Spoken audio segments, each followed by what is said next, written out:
భావనలకు, ఆలోచనలకు, అవసరాలకు భిన్నంగా చాలా విషయాలలో పూర్తి స్థాయి పరిశోధన కానీ లేకపోతే సమాచారాన్ని పూర్తి స్థాయిలో క్రోడీకరించడంలో విఫలమైనట్టుగా కూడా కనబడతా ఉంది. అధ్యక్ష, నేను I'm only driving based on the data that they have submitted, or the reports that they have submitted to us, Adhyaksha.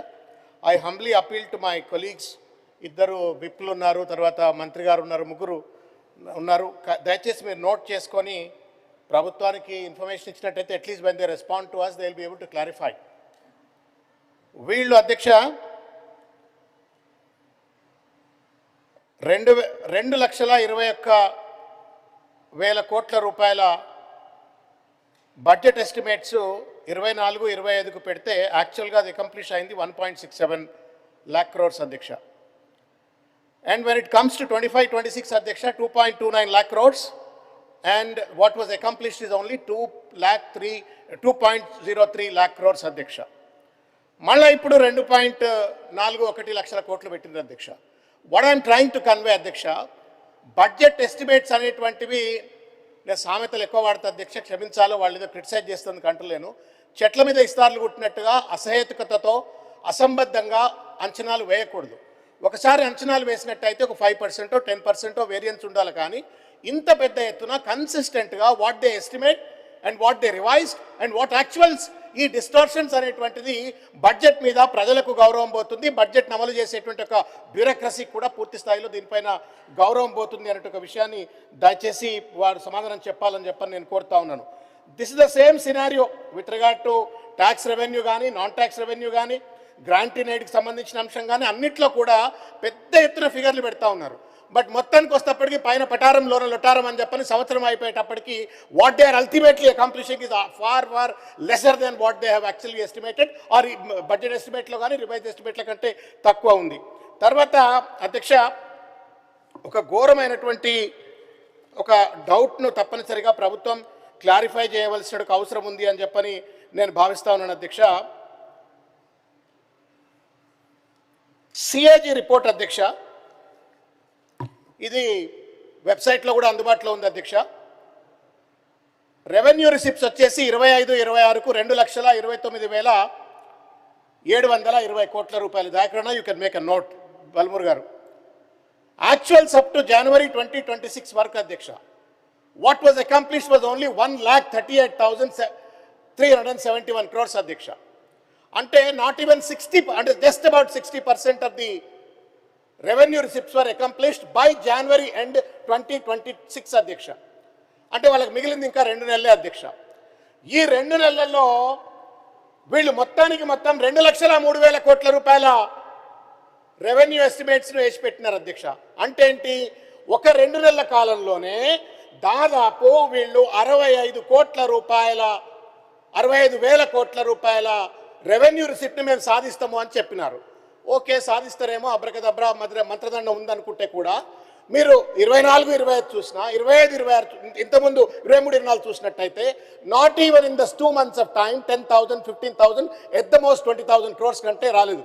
కానీ ఇది ప్రజలను వంచన చేసే విధంగా, మిస్లీడ్ చేసే విధంగా 65,000 కోట్ల రూపాయలు మేము రెవెన్యూ ఎస్టిమేట్స్ అని పెట్టినారు. మళ్ళీ నెక్స్ట్ ఇయర్ అకౌంట్ చూసేటప్పటికి అదే 20,000 కోట్ల ఉంటుంది. ఇది మోసపూరితమైన బడ్జెట్ అనడానికి ఇది ఒక ప్రధానమైనటువంటి నిదర్శనం అని చెప్పని నేను తెలియజేస్తాను అధ్యక్ష. ఇంకొక పాయింట్ అధ్యక్ష, నేను సోషియో ఎకనామిక్ రిపోర్ట్కి సంబంధించిన అంశాన్ని నేను మిత్రులు దయచేసి వాళ్ళ క్లారిఫై చేయాలా బట్టి గారు అని చెప్పని నేను కోరుకుంటున్నాను అధ్యక్ష. ఇది సోషియో ఎకనామిక్ రిపోర్ట్లో I think it 63rd page అధ్యక్ష. వాళ్ళు పెద్ద ఎత్తున లోన్స్ రీపేమెంట్కి సంబంధించి మాట్లాడినారు. దీనిపైన ముఖ్యమంత్రి గారు కూడా అసెంబ్లీలో మాట్లాడుతూ మేము దాదాపు 3,47,000 కోట్ల రూపాయల అప్పు మేము తెచ్చినాము ఈ 3 ఏళ్లలో, అంటే టిల్ మార్చ్ మొత్తం వరకు 3,47,000 కోట్లు తెచ్చినాము. దాంట్లో మేము 3,30,000 కోట్ల రూపాయలు we only use that money to repay the previous debt అని చెప్పని కేసీఆర్ గారిని బీఆర్ఎస్ పార్టీ పైన దుమ్మెత్తిపోసే రీతిలో మాట్లాడారు అధ్యక్ష. నేను పెద్దలు అధ్యక్ష, మీరు వారి దృష్టికన్నా వారిని you have to correct them అధ్యక్ష, because this is misleading the entire people అధ్యక్ష. ముఖ్యమంత్రి గారు as the leader of the house వారు మిస్లీడ్ చేసినారు. రికార్డులో కూడా ఉన్న తర్వాత కూడా వారు ఆ రకమైన మిస్లీడ్ చేసినారు. అదే పద్ధతిని మళ్ళా బడ్జెట్ ప్రసంగాలు కూడా పెట్టినారు అధ్యక్ష. వాస్తవానికి అధ్యక్ష FRBM లోన్స్, తర్వాత రెండవ category of loans is government guaranteed loans raised by SPVs but are serviced by the government. ఈ రెండు కలిపితే అధ్యక్ష ప్రభుత్వం రీపే చేసినటువంటి ఒక లోన్లు కేవలం 1,67,742 కోట్లు మాత్రమే అధ్యక్ష. దురదృష్టవశాత్తు ఎట్లుంటుందంటే ఇప్పుడు తండ్రి కొడుకు ఇద్దరు ఉంటారు అధ్యక్ష. కొడుకు అప్పు తెచ్చి కొడుకు తీర్చుకుంటే కూడా నేనే అప్పు తెచ్చినా తండ్రి క్లెయిమ్ చేసుకున్నట్టుగా ఈ ప్రభుత్వం కార్పొరేషన్స్ కావచ్చు, స్పెషల్ పర్పస్ వెహికల్స్ కావచ్చు, వాళ్ళు కట్టినటువంటి ఒక లోన్లు దాదాపు 1,32-1,34,000 కోట్ల రూపాయల అప్పును కూడా ప్రభుత్వ ఖాతాలో వేసుకొని వాళ్ళు ప్రజలను మభ్యపెట్టేందుకు వాళ్ళేదో గొప్ప సాధించినట్టు అని చెప్పి ప్రజలను తప్పుదోవ పట్టించేందుకోసం అన్నట్టుగా ఇవాళ 3,30,000 కోట్లు అని చెప్పని ముఖ్యమంత్రి గారు మాట్లాడినారు. This record though it does not belong to ఆయన ఈ సభలో మాట్లాడలేదు, బట్ అసెంబ్లీలో ప్రజెంట్ చేసిన దాంట్లో కూడా అదే ఉంది కాబట్టి బడ్జెట్లో ఉంది కాబట్టి దాన్ని సరిదిద్దవలసిన అవసరం ఉంది అని చెప్పని ఈ సందర్భంగా తమ దృష్టికి తీసుకొచ్చే ప్రయత్నం చేస్తా ఉన్న అధ్యక్ష. మూడో పాయింట్ అధ్యక్ష, విద్యార్థుల అధ్యక్ష, విద్యకు సంబంధించిన అధ్యక్ష.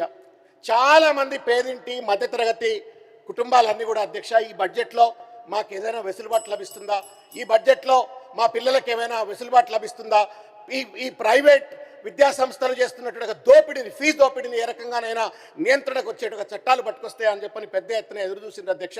But not even a single word about as to how to curtail this corporate schools loot or colleges loot in this entire budget అధ్యక్ష.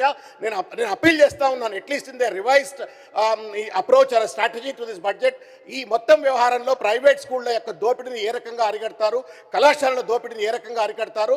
బికాస్ దేర్ ఆర్ అధ్యక్ష 77.7% of the students who study in Telangana are studying in the private sector, Adhyaksha. It's an unfortunate phenomenon in this country. The successive governments consistently have failed to provide government education as a result of that, Adhyaksha. Yes, Adhyaksha. Adhyaksha, పేదలకు సంబంధించిన అధ్యక్ష, పేదలకు అధ్యక్ష, ఇది పేదోళ్ళు వాళ్ళ భాష ఎవరింటారు అధ్యక్ష, మీరంటూ ఇంటనే కొంచెం ఏమైనా న్యాయం అయితే అధ్యక్ష, దయచేసి అధ్యక్ష. అయితే అధ్యక్ష నేను చాలా విషయాలు ఉన్నాయి, ఈ రిపోర్ట్ను కూడా నేను వారి దృష్టికి తీసుకెళ్తా. ప్రొఫెసర్ శాంతా సిన్హా గారు, ఎంఈ ఫౌండేషన్, వెంకటరెడ్డి గారు వీళ్ళంతా కలిసి వాళ్ళు పెద్ద ఎత్తున చాలా మంది కలిసి అద్భుతమైన రిపోర్ట్ తయారు చేసినారు. విద్య మీద ఏ రకమైన సంస్కరణలు పాలసీలు ఉంటే బాగుంటుందని చెప్పని. దయచేసి ప్రభుత్వం ఈ రిపోర్ట్ను చదవండి. నాకు టైం ఇస్తలేరు కాబట్టి నేను ఎక్కువగా చదవలేకపోతా ఉన్నాను. But there are glaring gaps in the current education system అధ్యక్ష. తప్పకుండా పంపిస్తాను అధ్యక్ష, తప్పకుండా అధ్యక్ష, తప్పకుండా అధ్యక్ష. మీ దృష్టి అయితే అధ్యక్ష ఒక చిన్న పాయింట్ అధ్యక్ష మీ దృష్టికి తీసుకొస్తా ఉన్నాను. ఇవాళ రెండు కీలకమైనటువంటి రంగాలలో అధ్యక్ష వీఆర్ రియలీ లాగింగ్ బిహైండ్ అధ్యక్ష, వీఆర్ రియలీ లాగింగ్ బిహైండ్ అధ్యక్ష ఇన్ ద కంట్రీ. అధ్యక్ష 2024-25లో 10.1% ఉన్న బడ్జెట్ కాస్త 26-27కి వస్తప్పటికీ 9.8% అయింది అధ్యక్ష ఎడ్యుకేషన్ బడ్జెట్ అధ్యక్ష, which is far lesser than the entire national average అధ్యక్ష. National average is 14.5%, whereas Telangana, which has promised in their declarations, in their election manifesto 15%, but what they actually are giving is only 9 point, and at the end of the day what they spend will not be even 6-7% Adhyaksha. So is the fate of the health Adhyaksha in the state of Telangana. Telanganalo 6.2% జాతీయ స్థాయిలో average ఉంటే అధ్యక్ష, తెలంగాణలో 5% అధ్యక్ష. And you know better అధ్యక్ష, మీరు పేదవాళ్ళకి ఎక్కువగా అందుబాటులో ఉండే పెద్ద నాయకులు మీరు. పేదవాడు ఇవాళ ఆరోగ్యం కోసం, విద్య కోసం ఏ రకంగా అష్టకష్టాలు పడుతున్నారో మీకు అర్థమవుతుంది అధ్యక్ష. మూడో ఒక పెద్ద సత్యదూరమైన అంశం అధ్యక్ష, మీరు దయచేసి సరిదిద్దాలి అధ్యక్ష. వీళ్ళను బడ్జెట్లో ఏది పడితే అది మాట్లాడుతున్నారు అధ్యక్ష. అధ్యక్ష ఒక మాట అధ్యక్ష, గత ప్రభుత్వంలో మీకు కూడా తెలుసు అధ్యక్ష 6,45,000 రేషన్ కార్డులు ఇచ్చింది అధ్యక్ష గత ప్రభుత్వం. వాట్ ఈస్ ద అడాసిటీ అధ్యక్ష, దయచేసి వీళ్ళకి చెప్పాలి అధ్యక్ష. బడ్జెట్లో రాస్తారు ఏంటంటే 10 ఏళ్లలో ఒక కార్డు ఇవ్వలేదని చెప్పి బడ్జెట్లో పొలిటికల్గా ఏమైనా మమ్మల్ని తిడతానుకో ఇంకేదో స్పీచ్లలో మాట్లాడితే అర్థం ఉంది అధ్యక్ష. In an official document, document which has sovereign sanctity, దాని బడ్జెట్ డాక్యుమెంట్ లో కూడా గత ప్రభుత్వం 6,47,000 ఇస్తే ఇవ్వలేదని చెప్పింది. Okay, close. No your time is over. 10 minutes అయిపోయింది. Only 1 minute. అధ్యక్ష బీసీల నోట్ల మన్ను కొట్టద్దని చెప్పండి అధ్యక్ష. ఉత్పత్తి కులాలం అధ్యక్ష 42% ఉన్నట్టుగా ఇస్తామన్నారు, అది పక్కకు పెట్టింది అధ్యక్ష. At least now this budget can give guarantee to the backward classes by providing 42% reservations in the contracts and maintenance works. అది అయితే ఒక్క ముఖ్యమంత్రి ఒక సంతకం పెడితే అయిపోతుంది అధ్యక్ష. దానికేం కష్టపడాల్సిన అవసరం లేదు. ఎవరో పెద్ద వాళ్ళు తీసుకుపోయే బదులు బీసీలకు ఇస్తే వాళ్ళు కూడా బాగుపడతారు అధ్యక్ష. మైనారిటీస్ उनके बदौलत से आज हुकूमत में बैठे हैं, प्लीज प्लीज उनके बदौलत से आज हुकूमत में बैठे हैं, Please. उनके बजट भी पूरी तरीके से खर्च नहीं कर रहे हैं। अध्यक्ष నేను నాకు టైం ఇచ్చుంటే Thank you. చాలా విషయాలు మాట్లాడాలా. నెక్స్ట్ బల్మూర్ వెంకట్. ఏదైతే ప్రభుత్వ విప్గా నియమించబడ్డ తర్వాత మొట్టమొదటిసారి బడ్జెట్ సమావేశంలో మాట్లాడే అవకాశం కల్పించిన మీకు, అదేవిధంగా నియమించిన రాష్ట్ర ముఖ్యమంత్రి గారికి, సహకరించిన సభలో ఉన్న వారందరికీ, సభ్యులందరికీ కూడా పేరు పేరున కృతజ్ఞతలు, ధన్యవాదాలు తెలియజేస్తున్నారు అధ్యక్ష. చాలా హాస్యాస్పదంగా అనిపిస్తుంది అధ్యక్ష. ఇలా పొద్దునకెళ్ళి కొంతమంది ప్రసంగాలు వింటుంటే ఎడ్యుకేషన్ పైన ఏదైతే ప్రభుత్వం ఏమి కట్టింది, ప్రభుత్వము ఏ ప్రాజెక్టును కట్టింది, ఏ ప్రాజెక్టుని పూర్తి చేసిందని చెప్పి మాట్లాడుతారు. ప్రతి ప్రభుత్వానికి కూడా గవర్నమెంట్కి ఒక పద్ధతి, ఒక విధానం అనేది ఉంటుంది అధ్యక్ష. కానీ ఈ ప్రజాప్రభుత్వానికి మేమేదో భవనాలు, పెద్ద పెద్ద కట్టడాలు కట్టడంలో ఆనందం కాదు, పేదలకి ఏదైతే లక్షల ఇంద్రం ఇల్లు కట్టిస్తేనే దాని ఆనందపడాలన్న ఉద్దేశంతో ఈ ప్రభుత్వం అధికారంలోకి వచ్చినాక ప్రతి గ్రామంలో కూడా ఇంద్రమ్మ ఇల్లు కట్టించింది. గత ప్రభుత్వం లక్షల కోట్లు ఖర్చు పెట్టి కాళేశ్వరం అనే ఒక ప్రాజెక్టు కడితే ఆ ప్రాజెక్టు కూలిపోతే కనీసం దానిపైన మాట్లాడే ఒక స్పష్టత లేకుండే. కానీ ఈరోజు ప్రతి గ్రామంలో కూడా పేదలకు ఇల్లు కట్టించి వారి యొక్క సంతోషాన్ని, వాళ్ళ కళ్ళల్లో ఆనందాన్ని చూడాలని ఒక నిర్ణయంతో ప్రజాప్రభుత్వం పనిచేస్తుంది. ఇంకోటి అధ్యక్ష, ఏ ప్రభుత్వం అన్నా కూడా ముందుగా ఆలోచించాల్సింది విద్య గురించి, వైద్యం గురించి, దాని తర్వాత వెల్ఫేర్ గురించి. విద్య పైన ఈరోజు ఉదయంకి వెళ్ళి చాలామంది మాట్లాడుతూ విద్య గురించి మాట్లాడుతూ గత ప్రభుత్వము చాలా బాగా చేసింది అని చెప్పి మాట్లాడుతుండే. అధ్యక్ష, నేను కొన్ని లెక్కలు మీ ముందు పెట్టదలుచుకున్నా. 2018-19కి వెళ్ళి మొదలు పెడితే 2021-22 వరకు 7% బడ్జెట్ స్టార్ట్ అయితే 6.22% of the budget last time BRS గవర్నమెంట్లో పెట్టిన పరిస్థితి అధ్యక్ష. ఈ గవర్నమెంట్ లాస్ట్ 3 టైమ్స్ చూసుకుంటే ఈరోజు విద్యా వ్యవస్థ ఈరోజు ఈ యొక్క దయనీయ పరిస్థితికి రానికి గత ప్రభుత్వం వాళ్ళ 5 ఏళ్ల పరిపాలనలో ప్రతి సంవత్సరం కూడా బడ్జెట్ సెషన్లో క్రమక్రమాన బడ్జెట్ అనేది తక్కువ చేసుకుంటూ వచ్చారు అధ్యక్ష.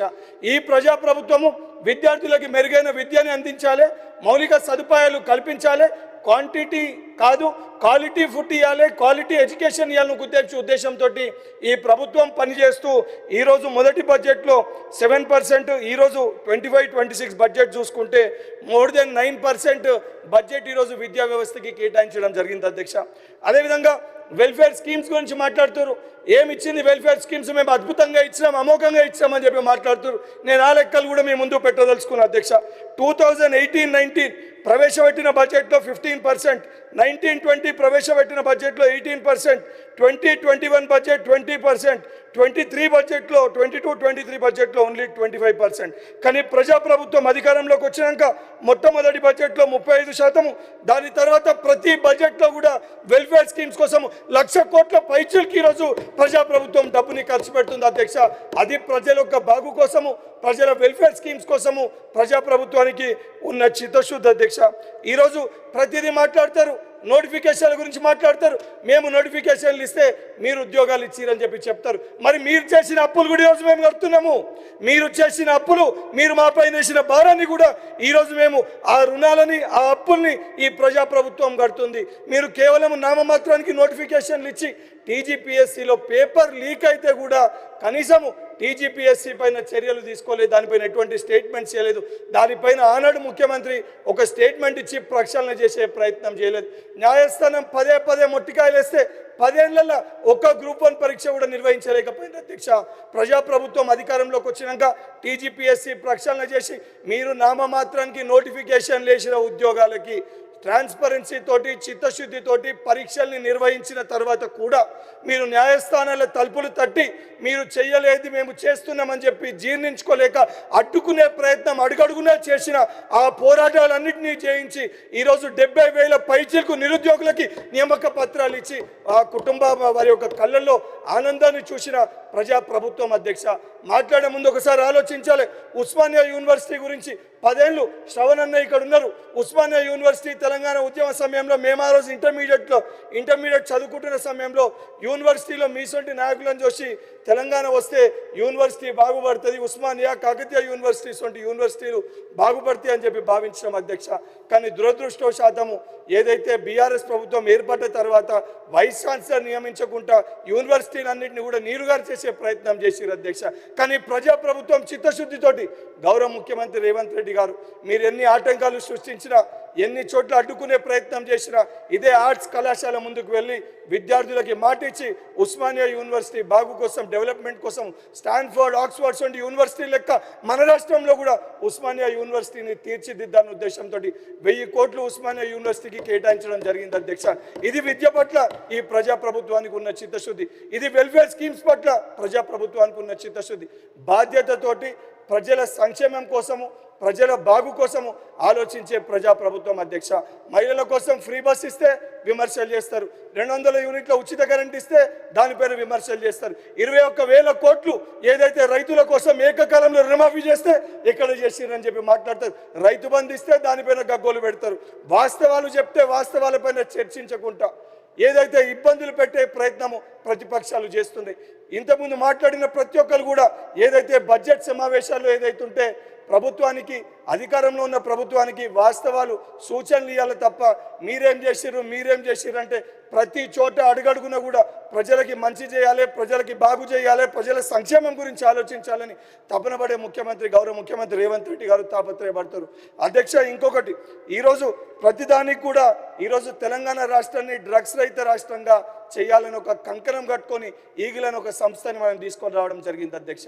కానీ ఈరోజు విచ్చలవిడిగా కొంతమంది వ్యక్తులు, వారికి సాన్నిధ్యంగా ఉన్న వ్యక్తులు లేదా వారికి దగ్గరకున్న వ్యక్తులతోటి ఏదైతే ప్రతిపక్షంలో ఉన్న కొంతమంది నాయకులు ఇటువంటి వ్యవహారాన్ని ప్రోత్సహించడం అనేది సరైన విధానం కాదు అధ్యక్ష.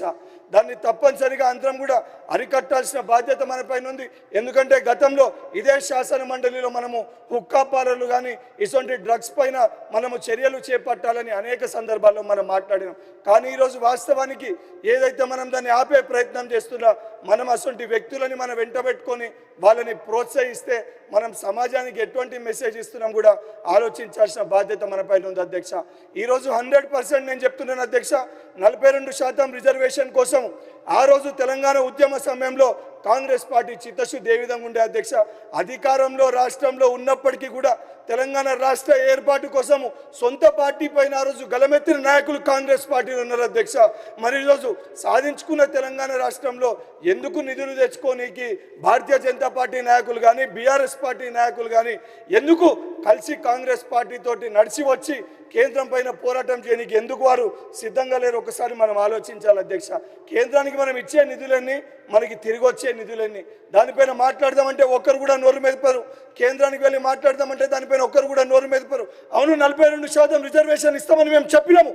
రాష్ట్ర ప్రభుత్వ పరిధిలో ఉన్నది ఏదైతే క్యాస్ట్ సెన్సస్ చేయడం కానీ, దాని పరంగా న్యాయపరంగా చిక్కులు రాకూడదని చెప్పి ప్రతి ఒక్కరితో మాట్లాడి ఒప్పించి మెప్పించి ఈరోజు డాక్యుమెంట్ని స్టేట్ గవర్నమెంట్ తీసుకొని వస్తే దానిపైన కేసు వేసిన వ్యక్తులకి ఈరోజు కార్పొరేటర్ టికెట్, కౌన్సిలర్ టికెట్లు ఇచ్చి వాళ్ళని ప్రోత్సహిస్తే ఎట్లొస్తుంది అధ్యక్ష 42% రిజర్వేషన్?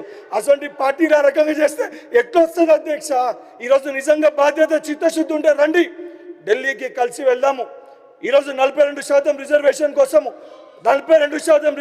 కోసం మా ముఖ్యమంత్రి గారు అనేక సందర్భాలు మిమ్మల్ని పిలవడం జరిగింది, రమ్మని చెప్పి మాట్లాడడం జరిగింది.